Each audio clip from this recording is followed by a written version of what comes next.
Want to know how to change your username or your name in Agoda? Well, no worries. In this video, I'm going to show you an easy step-by-step guide on how you can do it. It's super simple and under a minute, so let's get straight to it. Now, first things first, just simply open up your Agoda website. So just simply open up and head towards your web browser and type in agoda.com. So once that is done, you should be provided with this window or this interface right here. So on the top right side, you should be seeing your profile. So if you don't see it, make sure you are signed in. So we have also created a video on how to do it, so make sure to watch it.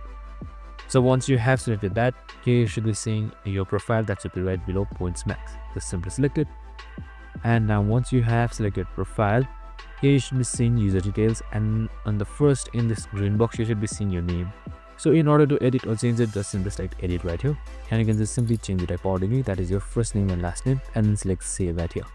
And once that is on, your settings should be saved. And that's it. I hope this video helped. If it did, make sure to like, subscribe and tune in with us for more of these videos. Have a good day and see you in the next one.